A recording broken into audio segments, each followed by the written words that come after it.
Welcome to How to Run Profitable Retreats podcast, the podcast that guides you not to only host retreats that thrive financially, but also transform people's lives. I'm your host, Leni Cavazos, and each week I bring you the best strategies and personal insights to help you create retreat experiences that transform lives, both your clients and your own. In our journey together, we'll dive into the secrets behind successful retreats, from crafting a unique atmosphere to mastering the logistics that ensure profitability. Whether you're tuning in for inspiring interviews with leading retreat experts or seeking actionable advice in our solo episodes, this podcast is your go-to resource for turning your retreat visions into reality. Don't miss out on any of our episodes and subscribe now. For more tools and a free guide on creating your own six-figure retreat business, visit theretreatplanner.com. Now let's get started and make your retreat dreams come true. Welcome everyone to another episode of How to Run Profitable Retreats. And I'm your host, Leni Cavazos, and I'm super excited to introduce you today to Fabrice Desmarescaux. Okay, please tell me, how do you spell your last name? All right, Desmarescaux. Desmarescaux. Oh, perfect. Okay, amazing.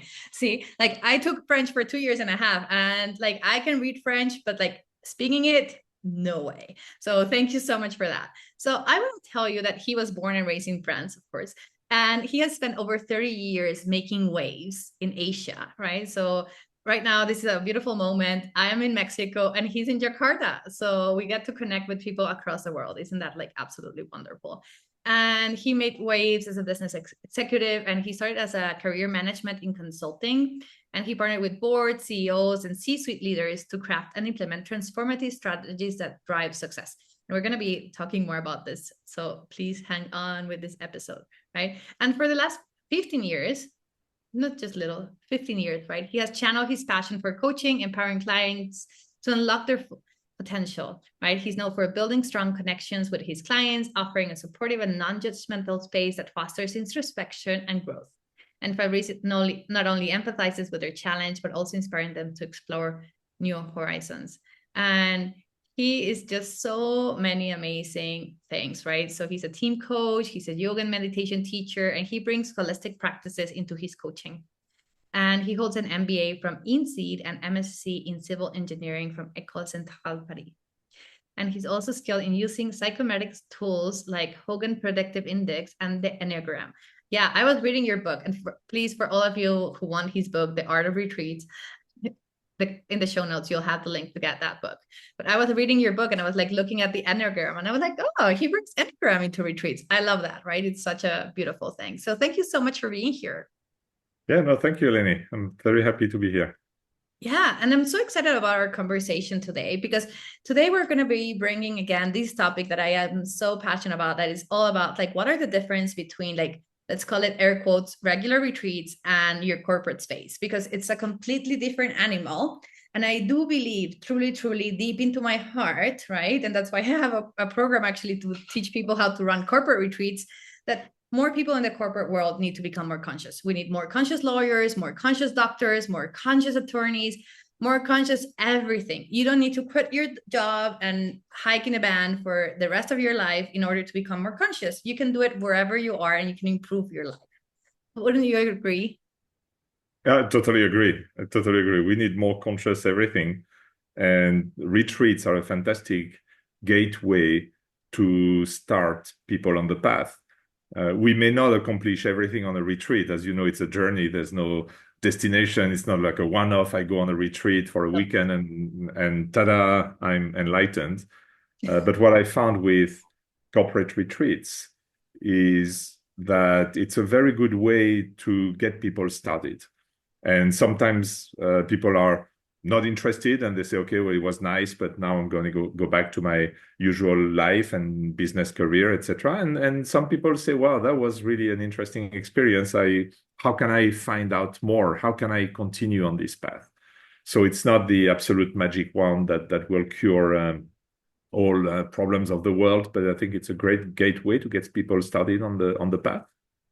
Yeah, I love what you're saying, because so many people think that if you go to one retreat, you're going to solve all your problems, right? And going to the retreat can be the gateway, like you said, to actually change your life and to create a huge difference. But it does require a certain process of integration, right? And like, how do I integrate that into my day-to-day life so it doesn't become just a one-off thing, like a thing that I do once a year, and then afterwards I just go back to my regular self? It's about the process of like, okay, now I became aware, right? Now I have the tools to change it, but now I need to implement the tools, right? The application. Yeah.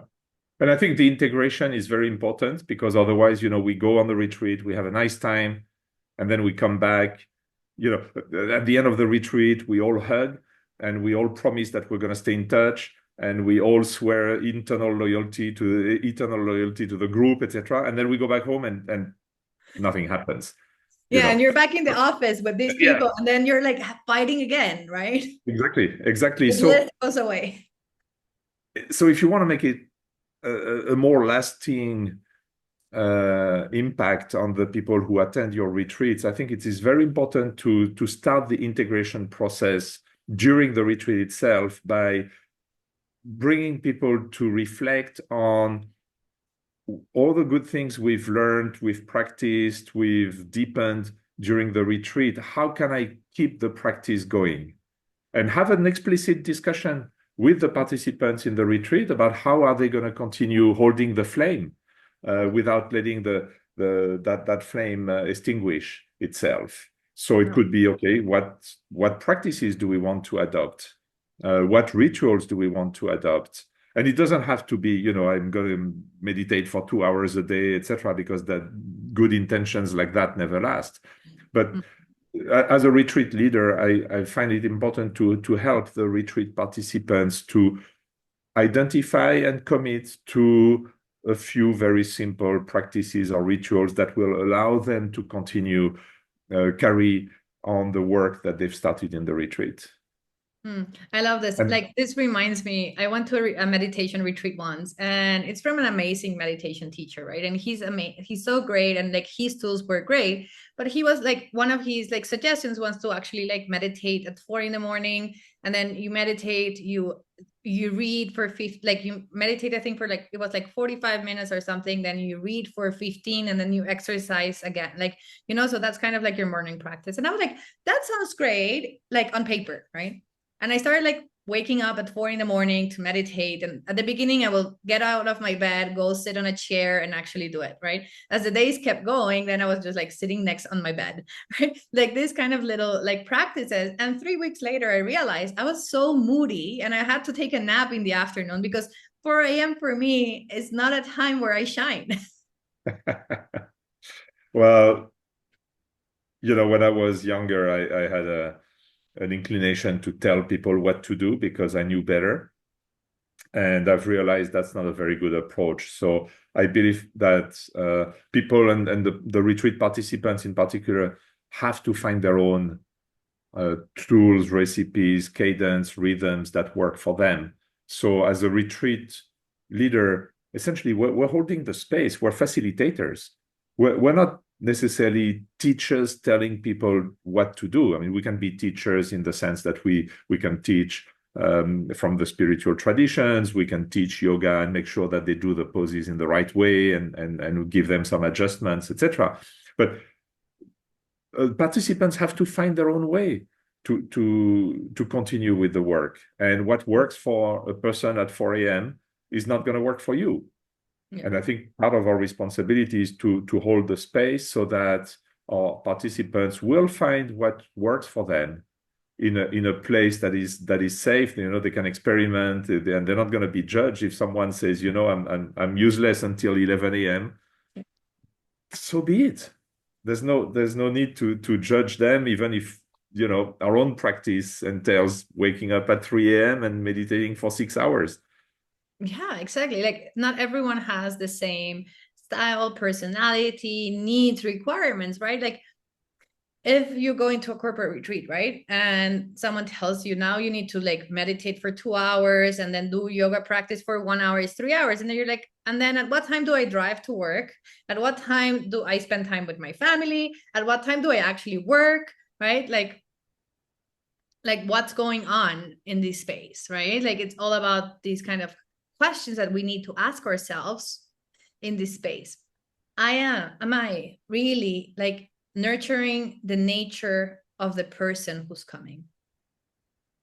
Right. I think that's very well said. Yeah. And for example, when people ask, okay, how should I meditate? Yeah, how long should I meditate? Where should I meditate? Should I listen to a meditation app, or should I put a candle in front? And my answer is always whatever works for you. Now, I can show you 6 different ways to meditate and we can practice them together. But ultimately, you have to choose a path that works for you, and you have to stick with it for a while, right? So don't give up too quickly. So if you're going to meditate using an app, try using that app for a month.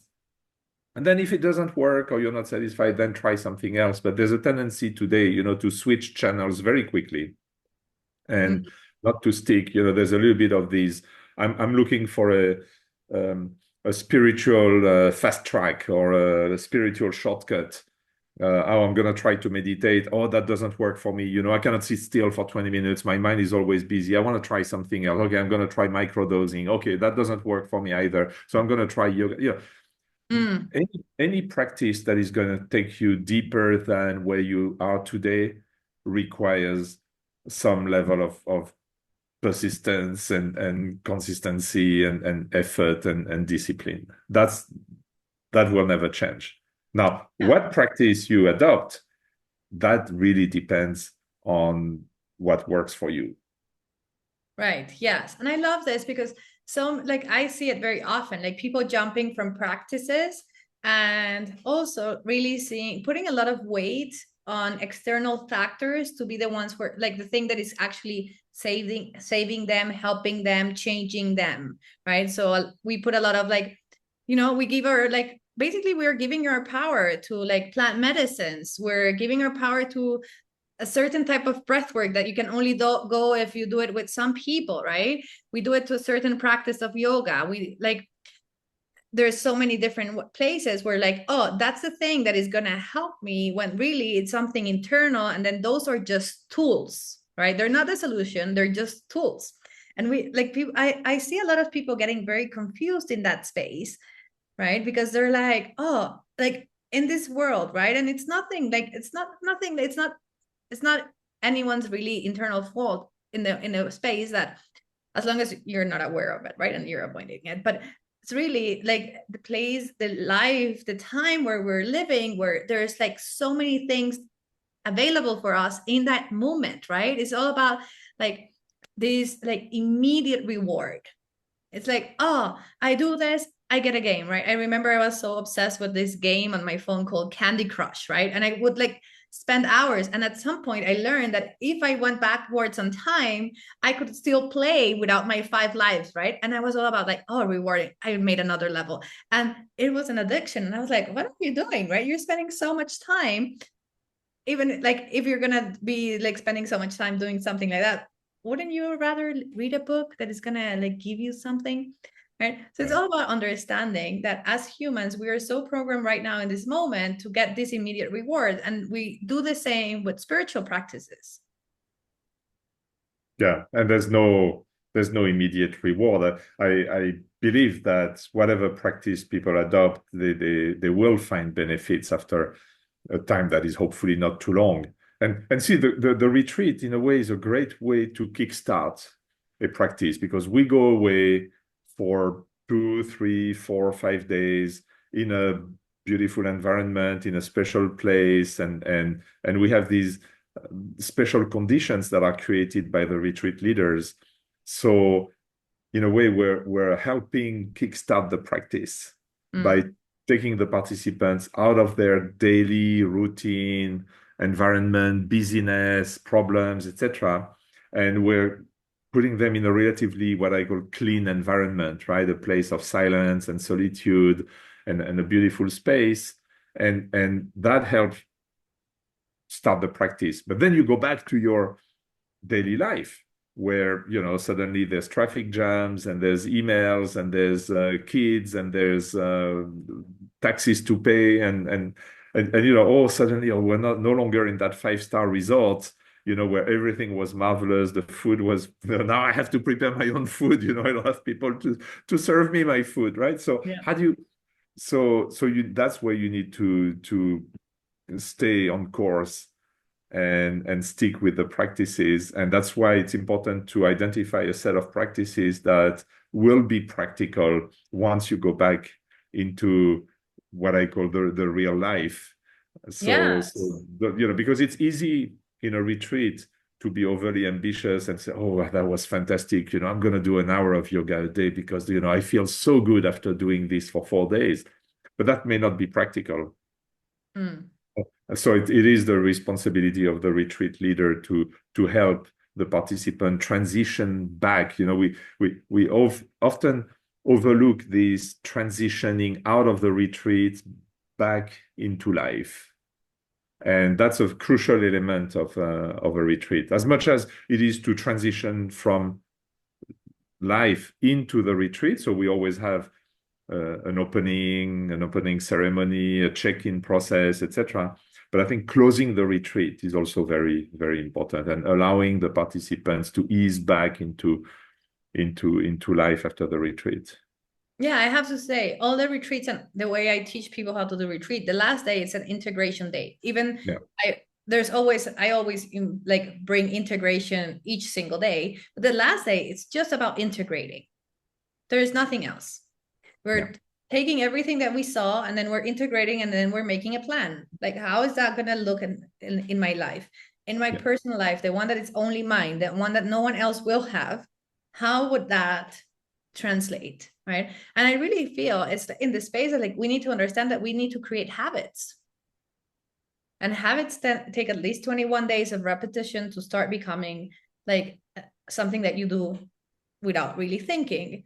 But there's also research that says for a habit to really stick and to become your reality, you actually need to do it for 90 days.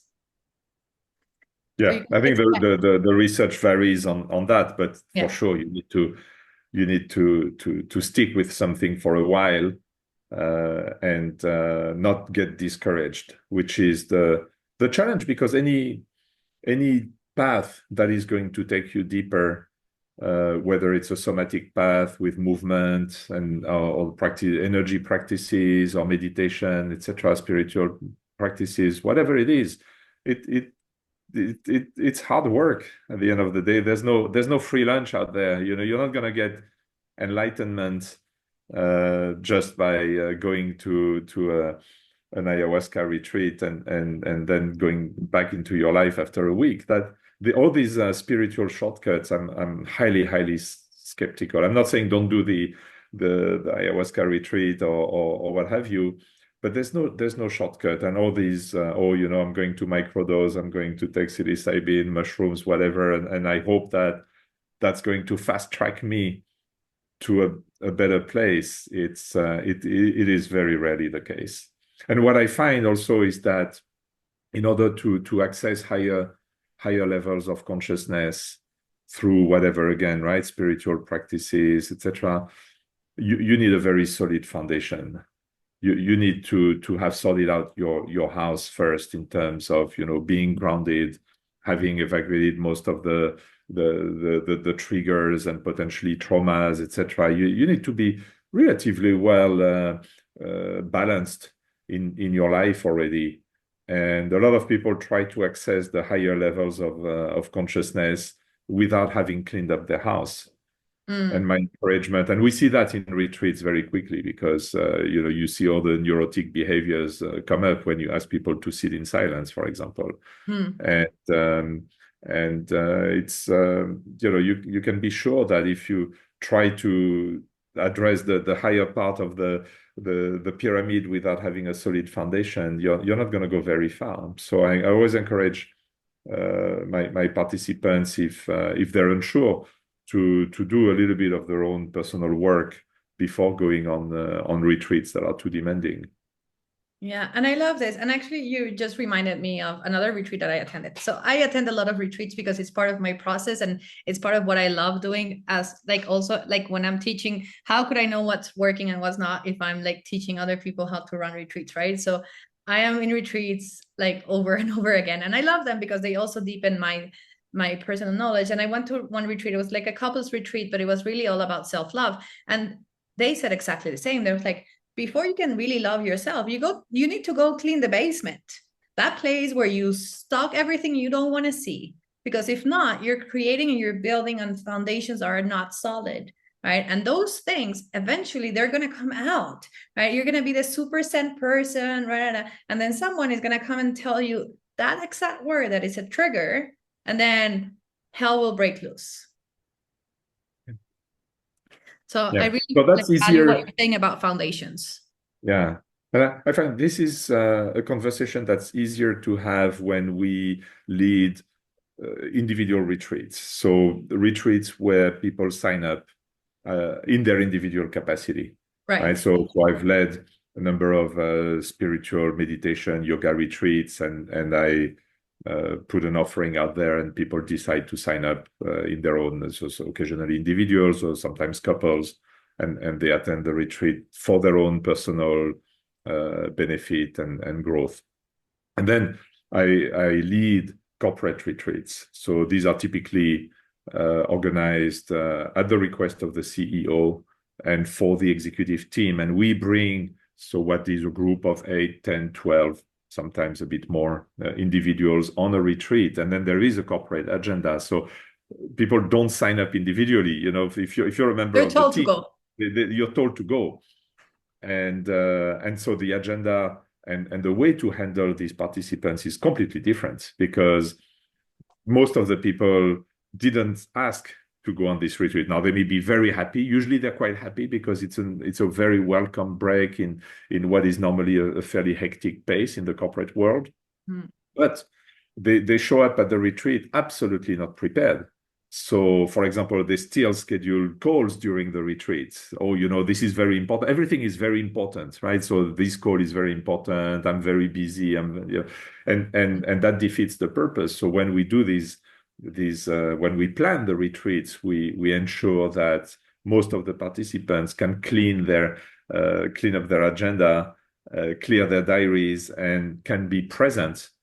Because it's very difficult to get the benefits of a retreat if you're not fully present.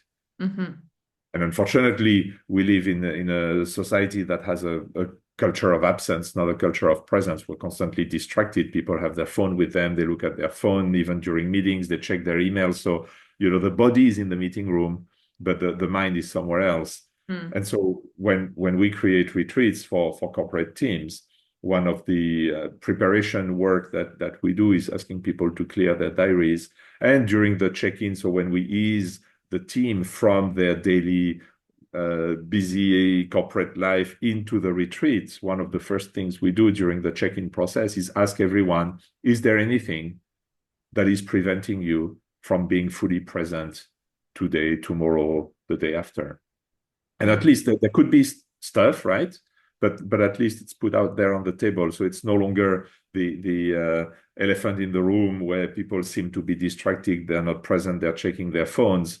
But it's been put on the table. Say, sorry, I have a call at 11 a.m. and I will need to take it because blah, blah, blah. Or there's something going on at home and I need to check on my husband or my wife or my kids. Okay, now it's out there. You know, we'll manage the schedule so that you can take your call. But there's no longer this culture of absence, right? It's a culture of presence. So when you're in the retreat, you're fully present. And then if you need to step out for a moment, you step out and then you come back. But during the facilitation of the retreat, we noticed when we do that, the participants are extremely present. And I have unbelievable experiences with extremely senior corporate. I mean, typically I only work with the CEO and the C-suite. So I don't work below that. And so we're talking about people who have responsibilities sometimes for tens of thousands of employees, leading companies with market capitalizations of, you know, $50 billion, right? So these are individuals who are extremely senior, extremely accomplished business leaders. And I can have them for 8 hours in a retreat setting and no one will check their phone. And that's absolutely unbelievable. They will check their phone during the break.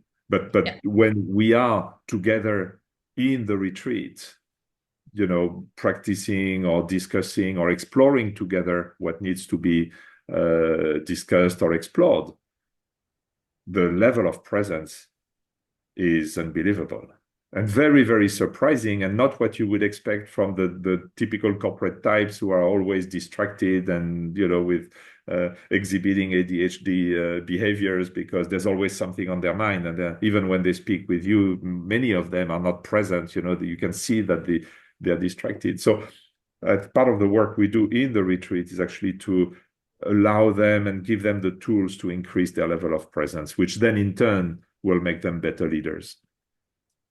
Look, I think you really said something so important. It's really about speaking about the elephant in the room and just make it out there, like an open conversation. Hey, if there's something that's going to stop you, because I remember when I was working for Marriott's corporate office, and I used to organize kind of in a way, they were retreats. They were not called retreats, but we had different activities to bring more minds into the space. We had different type of speakers. There were meetings afterwards, to plan for the next year, for the next quarter, and all this kind of thing. So it was kind of a nice blend and everything. But I would say anytime there was a tiny break, it may be 5 minutes, everyone was laptops out, you know what I mean? And it was so hard to manage and be hey, phones off, this time you need to be here, right? And I think it's so important because they're so busy, right? And I remember I used to work 13 hours a day. I know, I was there, right? You're so busy in that space, and it just becomes a habit. It's normal, right? What if you get to see that there's a possibility, right? It's possible for you not to be on your phone 24/7, and nothing is going to burn. The company is not going to crash, right?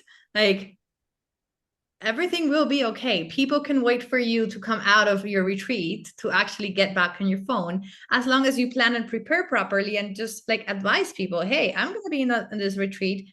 There will be no replies for me. If it's urgent, write urgent on the subject. Yeah. Yes. And in the corporate world, it's relatively easy to do that, paradoxically, because the corporate executives I work with have all the support systems, the structure, the executive assistants, the team, the chief of staffs, etc., who can be minding the daily lives while they are on the retreat. Very often, actually, we bring these people with us to the retreat site. They're not in the meeting room in the retreat space, obviously, because the proceedings and the discussions are extremely confidential.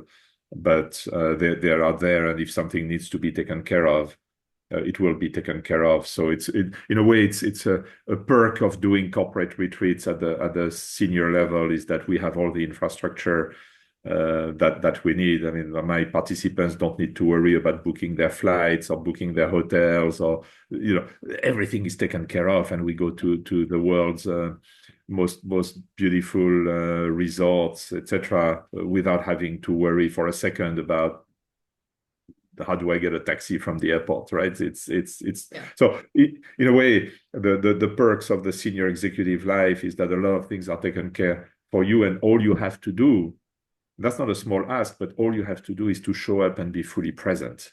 And even that is difficult, because even if everything is taken care of, you show up and you have 600 emails on your mind, plus a conference with the investors and whatever. And my role as a facilitator is to create a space where progressively that level of agitation and worry and constant fear, in a way, goes down, and we can finally slowly start being present, and being present to oneself and being present to each other. I'm talking about an executive team here, right? So how do we start really listening to each other? How do we start truly seeing each other? Because we're part of the same team, but very often we don't truly see each other. We don't know what's going on in people's lives and what are their deeper hopes and aspirations and fears and concerns, etc. So we create a space for these conversations to take place. But you don't ease into a conversation like that, straight from the airport, opening the meeting. All right, talk about your life. No, you have to create a progressive descent into the depth of the exploration. And then, as you said, towards the end of the retreat, progressively going back up, and how are we going to integrate what we have done during the retreat back into the daily rhythm of the corporate life. So would you say that like a big piece of like the corporate retreats that you lead, and I do believe like most of the corporate retreats need these kind of like fully present, but it's also connected with like active listening? That's a big part of it. That's a big part of it. The other thing, by the way, is that when I work with an executive team, I normally don't do one-off retreats because, as we've discussed, the effects are great, but they tend to revert back to the previous state. So I work with clients over usually a 1-year period, and that would entail maybe 4 quarterly retreats. Okay. And because it's the repeated application of the tools and the practices and the presence, etc., that really transforms the team. I cannot transform an executive team in just one retreat. I can help them, but I'm not a magician. Yeah. And so even though, you know, occasionally I like to think I'm pretty good at I mean, me and my teams, right, we're excellent at what we do, but we need the repeated application. So I see that as a journey. And when I speak to the CEOs, I say, look, if you really want to take your team from good to great, it's a journey. And I will walk that journey with you. And that will take 4 quarterly retreats at least. And we may continue into a second year, or maybe even into a third year. In between retreats, I will observe the team, see how they're doing in their natural habitat, how they interact with each other. I will very often coach the CEO one-on-one in confidential conversations. And so one of the first things we do usually in the first retreat is practicing the art of listening to each other, not interrupting each other, listening between the words, listening for the space and what is not said, which is a whole different level of listening that you don't find very often in the corporate world, or you don't find it very often in life in general, right? Whether it's husband and wife or, you know, at school. When is the last time a teacher truly listened to a student, right? It just doesn't happen in real life. So we practice listening, and that unlocks unbelievable reservoirs of creativity and joy and fulfillment, and it creates a safe space. When you feel you're being listened to, you feel a lot safer than when you see that the person is listening but not really listening. Yeah, and I think this is bringing me back to this, like, this part that you mentioned, where people really need to set their foundations, right? So if we don't know how to listen, like, there's no foundation for anything. Yeah. So it really, like, for me, active listening is one of the foundational pieces of like good communication. Yeah, and that takes practice, and it takes time. But we've seen teams being completely transformed as when they start listening to each other and they start adopting some rules. Like, for example, when we put an issue on the table that we need to discuss, we will listen to everyone. So we'll go around the table and we will listen to everyone, and everyone will speak without being interrupted. And they know they're not going to be interrupted. So then they can take their time and really express and think at the same time, because most of us think as we speak. But if you fear that you're going to be interrupted by someone, if you just even catch your breath for a nanosecond, then you're going to try to blurt out what you have to say really, really quickly without thinking really well about it. So actually creating the space to think and speak without being interrupted transforms teams in almost a magical way. Yeah, I also think most of the people are listening while they're thinking what they're going to reply. So you're not really listening, because you're actually reacting to the other person and then seeing how are you going to place yourself higher than them, being more knowledgeable than them, right? There's always a competition. So I really feel this is so important as well, that like these, like, let's say, techniques, tools, ways of living, ways of leading your business, they need to come from the top.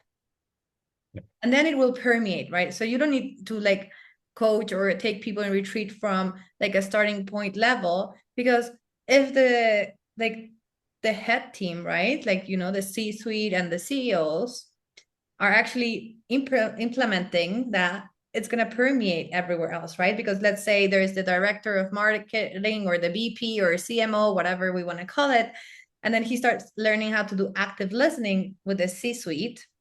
He will also learn how to active listen to then the people who are underneath him, and then, you know, it becomes this ripple effect, this domino effect, and it's so powerful. Absolutely.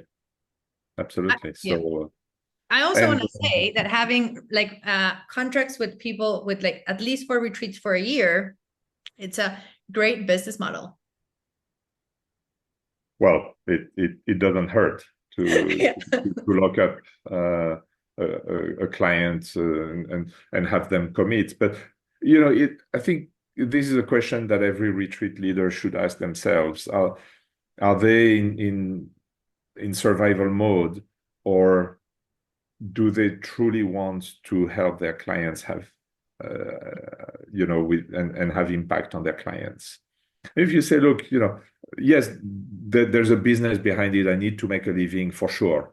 Yeah. But let's not put the cart before the ox. We need to first define what is our value proposition. And my value proposition, very clearly, is to, in the corporate world, is to transform the C-suite. And that's my brand. And that's why, yeah, and it's so clear, it's perfect. The largest corporations and CEOs come to my firm, to my team, to me, because we deliver what we say we will deliver. Now, if a client says, oh, you know, I only have one afternoon, can you come and run a retreat for my team? I will say no. And that's it. I'm not desperate to have more clients. Yeah. I have enough clients. And so I will only work with clients whom I believe I can help. Not just because I want a quick check. Yeah.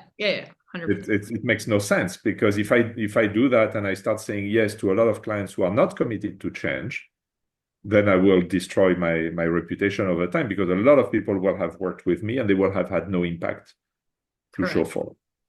So yeah, I think it comes back to what you were saying, right? Sorry, like that, like, it's not about this quick fix, right? The fast track. Yeah. And it's so important to stay with your brand and being like honor your values and the integrity, and really knowing your offer as well, in the way of like how many like times do someone needs to work with you and for what length in order to get that impact, to get that transformation. It's not just about like, oh, I'm gonna tell them they need 12. No. Right. It's about like, okay, so this is what I offer, and this is the realistic timeline for people to actually go from point A to point B. Correct. And that's what I'm like offering. That's it. There's no like, oh, yes, do you want these you know, quick fix? And yes, like a lot of people in the space are in survival mode because they're not really profiting from retreats. They're struggling to get the clients. So they're like, well, this one, you know, I saw the other day someone like, pay what you can to come to a retreat. And I'm like, no, what do you mean like pay what you can? There's expenses. Like, what if I say I can pay $1? Does that, you know what I mean? Like, will that person also get the results and the transformation if that person is burnout, like the facilitator is burnout because they've been surviving for the past 6 months trying to get people to come to the retreats? I don't think so. But you know, that is what we were talking about earlier. Before you start accessing higher levels of consciousness, you need to do the work on yourself. If you don't believe that you have fundamental worth and what you're doing is worthy, then yes, you can pretend to do spiritual retreats and whatever. But if you say, oh, pay what you can, you know, it sends the signal that I don't really think I'm worthy of anything. And if you don't think you're worthy, what qualifies you to be a retreat leader? Yes. So do the foundation work, you know, so that you are truly convinced that what you do is valuable, and therefore your participants will get a lot of value from you. Mm-hmm. And money should not be even in the conversation. And look, at the end of the day, because I operate both on the personal retreats that I've led And the corporate retreats, let's put it this way, I operate at a very, very high price point, right? Like you should, because I can tell you're an expert in what you do. Like, yeah, exactly. That's it. Easy. Exactly. But you know, I do not aim to have 100% market share. If I have 0.01% market share, that's good enough for me. You know what? That's going to keep me and my team busy, and we'll have the best clients who are convinced that we can help them. And that's and sometimes the best moments of my commercial, you know, obviously I have a commercial activity where I prepare proposals and I discuss with CEOs and CHROs about how to structure their retreats, and that's part of my daily life. That's why I'm in Indonesia today to meet a client this afternoon. But sometimes the best time of my commercial life is when a client says, we're not going to do it, it's too expensive. And I said, you know, I can give you the phone book and there's 1 million people who will do it for 1/10 of the price. And please go and call them. And you know what? For what you want and your ambitions, maybe this is better than me, right? I mean, you would it could not be a good fit. So my advice to everyone who wants to be a retreat leader or is a retreat leader, so be very, very clear about what is your value proposition.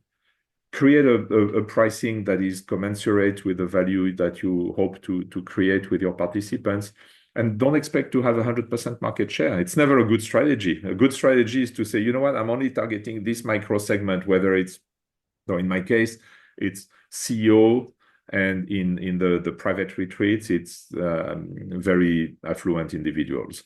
But it could be I do retreat for couples, I do retreat for parents and their kids, or for fathers and their sons, or for mothers and their daughters. Yeah, find a segment where you're going to be absolutely the best. Then be very confident that you create value and price accordingly. Yeah, like I like this phrase that is called riches is in the niches, right? And I make it a little bit like funny, like when I'm like with my clients, but I was like, you need to be the expert of what you do. Like, I'm like, I could be teaching people how to run online courses and do this and do that and all this kind of things. But I am the leading expert on how to learn, you know, how to implement, to host your own retreats where you can make a 6-figure business or more. I'm that person. I spend all my time reading books, going into courses, going into retreats, hosting retreats, right? Getting to know more women, like connecting, seeing what people need, what people are lacking. So I'm an expert in this field, right? And it's not that I couldn't do more things, right? And I think this is one of the questions that a lot of the people who are hosting retreats or have their coaching businesses struggle, right? They're like, but I could do this and I could do that. And I'm like, no, become an expert on one thing that you're truly, truly passionate about. That spot in the world where you want to change the world. And I can tell you, even the 1%, like 0.001 market share of that, it's a lot of people. You probably won't be able to serve all those people in your whole life. So you're good. There's enough clients out for everyone, but you do need to be the expert on the field. You need to put yourself out there and prepare yourself. And if you're feeling like, oh, maybe this is not worth what it is, go find out what's missing and get it, right? Yeah. Like, become a go-getter, not just like, oh, you know, I do this and I do that and it's great, but then you're never taking those steps forward. Yeah. No, we see that in a lot of the helping professions, you know, whether it's yoga teachers, meditation teachers, because there's this weird belief that because we're helping others on a spiritual path, this should be free, or this is not valuable, or it's donations, you know, give what you can, etc. I think it's a very flawed business model in most cases. Yes. And I say it again, I will never put money first. You know, it's not what we do is a calling. It's not a job. Right. Correct. There's you know many other things. You can do any job, right? My life, but this is what I want to do, and this is, you know, after you know, the accomplishment of a business career, this is what I do, and I truly love it. And money will be an outcome of me doing what I love doing to the best of my abilities and selecting clients who benefit from it. And I never let, money be an impediment. I don't think about it because it kind of twists the design. We're trying to, I want to achieve, 6-figure this or 7-figure that, and then how do I get it? And we become like a hungry ghost trying to. No, find what you love doing that has resonance in the market. Do it extremely well, and money is just a consequence. You don't need to worry about it. It's just pure flow, right? And I also wanted to pick on one thing you said. That retreat leaders need to go on retreats themselves. I mean, this is so important. It's like otherwise, it's like you're a doctor who smokes, right? Because you don't believe in your own medicine, or a coach who has never worked with a coach themselves. They'll say, "Oh, I want to coach others, but for me, no, I don't need a coach." No, this is ridiculous. Yeah. If you have to practice what you preach, and so retreat leaders need to go on retreats, and that's why I wrote my book, because the art of retreats, because this is a very simple manual for individuals to curate and create their own retreats for themselves, so that they can, as we said, build the foundation, explore what's their inner journey, and that allows you to be a better retreat leader. And you see, do your own solo retreats, then you attend retreats that are created by others, and you see what works, what you like, what you don't like. You learn it. Being a retreat leader is very lonely sometimes, so you need to be, in a community. You attend retreats that are done by others, and it's nice, right? Yeah, and I do believe, like, when you're thinking about all these pieces, it's like, it's so important, right? Like, you need to nurture who you are. Like, everyone is like, "Oh, Leni, like, do you have like 2 coaches?" And I always have at least 2 coaches working with me. Like, always. Like, I always have 2 coaches on the space, because there are certain things that I can't see for my business. So I need someone else to come and see it the same way I do it for someone else. And I always want to improve, because then my services become better, so I can serve people better, right? So it's just this place where it grows and it grows and it grows. And I really see my business as a business. And a lot of the things that I see in this space of people who are like, "Oh, we're trade for this," or, like, pay what you want, or just for free, or all these kind of things. I think, like, I asked myself the question, and I heard the other day a podcast from, like, with Seth Godin, and he said, "Are you a freelancer or you're an entrepreneur?" And I always like thought that for myself. And then he said it very well, right? He said, like, if you're a freelancer, you're exchanging time for money. It's you. And then once you want to be an entrepreneur and have your own business, the business needs to work, even though if you're sleeping, right? There needs to be this process that goes beyond you. You're not the sole perpetrator of your, like, what you're creating. There's more to it, right? The impact is larger. So it's about shifting that perspective, and really, like, thinking that, like, your purpose is like the intersection between your passion and the things you're proficient on, right? Things you're good at, right? So you're an expert on whatever. And where is your passion? And that's where, like, that's the place where your purpose really meets. And for me, that's very, like, super powerful. It took me, like, very long to actually, like, find out the words on how to put it together, because I was like, it's not just about being passionate about something. You also need to be good at it. And you can't just be good at something and not be passionate about it in this business. Yeah, absolutely. Oh my gosh. Agree. So good. I really love everything that you've said about, like, the differences, and like how, okay, people want to fast track, and like corporate retreats in the space of, like, okay, talking from the top to the bottom and really fully being present, and also creating these programs that really allow people to go through the, like, deep transformation, right? Like, there is a company in Vienna that does, like, breathwork trainings for corporate offices. And they have a different model than yours. But also, I was like, when I had this conversation, and actually, I think it was like 2 years ago, or like maybe 3, like it was a while ago. And they were like, no. For people to be able to use breath work in their workplace to release stress, they need to go on a retreat first. And then there's 6 months of training where every week there's a session where they can jump in. And then we have another retreat to then close the cycle, right? And then that becomes something that people in the corporate world can introduce to reduce stress, because breathing is so powerful to reduce stress, right? And I was like, this is so good, because it really is a business model, right? That's being created based on the needs, requirements, desires of the client. And of course, testing. I am sure they did not start with this model and they said, oh, this is the one that works, right? They had to go, they had to test, see what worked. The same way probably with you, right? Like maybe you didn't start saying, oh, it has to be 4, it has to be in a year, or it has to be this, or only these people, right? There's always a testing phase. Of course, of course. And that's why money cannot be your objective. Yeah. Right? It has to be a consequence. Love because it. When you start, in a way, you're experimenting, you find a few willing clients to experiment with you. So maybe you don't price extremely high because you can, and I have these conversations very explicitly with clients. Sometimes I say, look, I'm not entirely sure about this. Are you willing to try it with me? You know what? I'm not going to charge you an arm and a leg for it. Maybe we go at cost. But I really need feedback. Right? So we don't have to be predatory with our pricing. We have to test and experiment. And then when something works, then it's extremely valuable, and I think we should charge for it.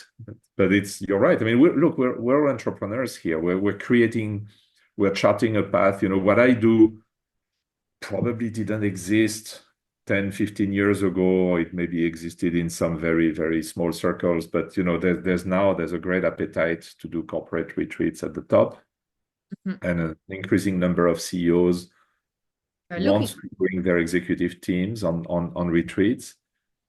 And what I found is there's almost no one who knows how to do that. Yeah. Because it takes a special sauce. You know, you need to be an excellent retreat facilitator to start with, an excellent retreat leader. But you need to have a business understanding, because you cannot just go with the pure spiritual path or yoga, etc. That's not going to resonate in the C-suite. So you need to understand. I'm not an expert in all the industries of my clients, obviously, and they know much more about their business than I do. But I have a business background. I've been a business executive for 25 years. I know how to read a P&L and a balance sheet and create a marketing plan. I've done all these things. I was a C-suite and you know leader. How to communicate with them. I think this is very important, right? And I can relate. I can relate to them as a peer, and with the very senior executives, I found that they have all the answers. It's sometimes it's not articulated, but it's there. Have absolutely all the answers. We're talking about very accomplished leaders. My role is not to tell them what to do. My role is to create the conditions for them to find the answers, and most of the time it involves me shutting up and not speaking. And letting them, and I have zero insecurities about that. I can just hold the space without saying a word, sometimes for an hour, and they will discuss, and I can just be encouraging them with a sign of the head or looking at one person who hasn't spoken for a while, but they will figure it out. Right. Yeah. I'm just channeling my energy to help them, but I don't need to speak. Yeah, and you don't need to tell them, I'm going to be holding your energy so you get the answers. No, that's going to make them run away in the opposite direction. So it takes, there's not that many retreat leaders who are trained to operate in that space, and so that creates a niche, and that works for us. But there's many other spaces for retreat leaders to be extremely successful. Oh my God, yes. And for me, the whole idea is that you should not be where everyone is at, right? Like not like, there's always a place where most of the prices fall. Usually right now it's between the $2,000 and the $3,000 per ticket on like a regular retreat. There's a market for retreats at $200. There's a market for retreats at $2,000. And I can tell you there's a market for retreat at $50,000. Yeah. 100%. Yeah. And I really love this, because if you are the expert and you can really, really, really, really, for real, not just like think that you can, but really provide people with the process to get the results, right? The process, not the actual result, right? But guide them through that to really get what they want. People will pay you whatever you want in a way, because if it's a problem that really needs for them, like solving it means they're going to change their lives. Is it worth whatever the price of your retreat is? If you're the best, right? If you go through the courses, if you train, if you really learn how to hold space and really like honing into what you said about being able to, like, for example, if anyone here listening is thinking, oh, I want to do like corporate retreats, I would like really invite you to ask yourself the question, can I really be in a space where people are going to be rolling their eyes at me if they don't like it, right? Can I be in a space where I am actually flexible with the needs of the group, right? So very much releasing the ego in a way, right? And being like able to see what's going on. Can I actually get myself out of my high horse and think that because I love cacao ceremonies, everyone is gonna love cacao ceremonies? These kind of questions, I think, are very important for anyone who's considering doing corporate retreats. Do I understand the market? Do I understand the people in the corporate space? Or do I actually have like these, you know, there's a lot of people who have this feeling, oh my gosh, the corporate world, so bad, it's horrible. Like, why would you put yourself in a place full of corporate people if you don't like them, right? Like really knowing your strengths. And then if you're like, yes, I can be flexible. Yes, I can be with the eye rollers. Yes, I can stay silent for an hour if that's what they need. I can find a way on how I can merge practices with also the business piece of actually going into a corporate retreat, because we all know, right? And if you don't know, maybe not everyone knows, but like if someone is hiring you for a corporate retreat, they're looking for a result for the corporation, right? They're looking to improve something in the office, wouldn't they? Hopefully. Yeah, like they're like, honestly, if not, they take people on a holiday to Greece and they let them just get drunk, right? And then the employee is happier. Yeah, but that's the point, I think, of these retreats that we're talking about here. This is not a team reward, an incentive trip where, as you say, take people to Greece or Mexico and they can get drunk every night.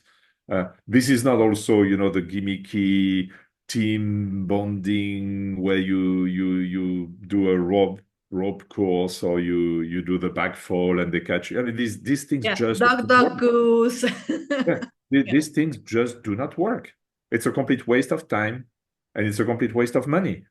True transformation requires extremely thoughtful planning and has to be done with facilitators who know how to create a space for transformation. And it takes time. And it's by holding the space that we can create the conditions for the team to transform themselves. Teams have to be willing to do that effort. A lot of corporate teams say, "Oh, I'll do the afternoon on the beach, and we'll, have a cooking class and we'll cook the meal." Okay, great. If that's the kind of effort that you're willing to put to create a high-performing team, I can tell you where you'll be in a year, and that's exactly in the same place you are today. Calling me. Because you're not prepared to do the work. I need you. Come back. That's where they will be, honestly. Look, exactly. I get a lot of people in my space, right? Like that, right? Like they're like, oh my gosh, I wish I hired you like 10 months ago, a year ago. And I'm like, okay, well, it took you a while, but now you're here, right? Now in the program, now you can do the things. Now we can work towards that goal. So it's never too late. But yeah, better when people are clear about what I'm not sure the retreats, the leaders who don't feel that they really need to invest time and emotional energy into building their team, like they usually don't come back after a year because I don't think they know what would work for them, and that's okay. As I said, we don't need 100% market share, but sometimes I wish I could help, but as we say, we can bring the horse to the river, we cannot force it to drink. So I love that. Yeah, like people want change, transformation, regardless if it's a corporate retreat or a private retreat or a personal retreat. They need to like have a desire for it. Like no one can be helped if they don't want to be helped, right? So I truly agree with you, even though I do believe they should like think twice and be like, call you back. But I understand how like the behavior would work, the behavior pattern on that.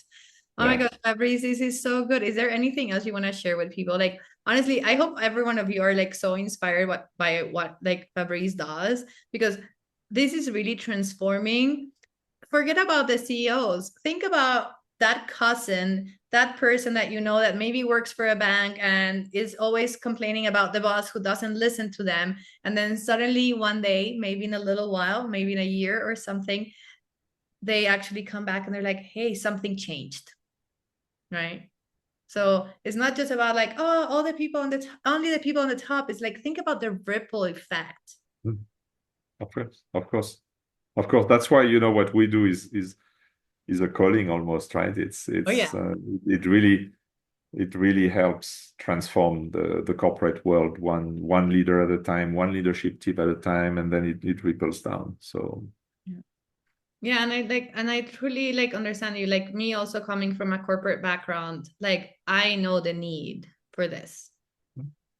I wish I had more. I had actually I would say I was kind of like lucky in a way. But like I had a great team and there was always this space and we had the budget and we had like all the things and it was absolutely amazing. But I do know that when I was in another office before, it was not the same. So I know the difference, right? And I know how huge difference it can make for the team and how your life can be like a completely 180-degree change. So look, if any of you are like here listening to this and you're thinking, well, maybe I got what I need, right? Like just like book a call with me and let's figure out if that's really the right path for you or not. Because the way it works is like slightly different than everything else like we've been speaking about. So you want to make sure that before you endeavor yourself into corporate retreats, you know it's the right path for you. You have the skill sets that is needed. You have the patience that is needed, right? All the different pieces. And then you go into corporate retreats. So anyway, just, you know, if you want a helping hand, just give me a call. I'll be happy to chat with all of you. And Fabrice, this has been absolutely amazing. I mean, like, I could stay talking to you forever. This is so powerful. And I really think that you brought this very important things into the conversation. Like there's no fast track, right? I think this is so powerful. Like no fast track for spirituality, for growth, has to be stable, right? You need to like keep doing the things that are actually practical in your life. I really love that work, right? Like things are practical for you to implement in your life, whether it be meditation, jogging, cooking, it doesn't really matter, whatever your practice is, but it's something that's practical so you can actually implement it in your life that goes with your style, right? Like maybe, you know, we can have another conversation another time about Enneagrams. And also, I would say something that's very important is how corporate retreats are completely different than your regular retreats or your private retreats, and how corporate is such important. It's a necessity to go there.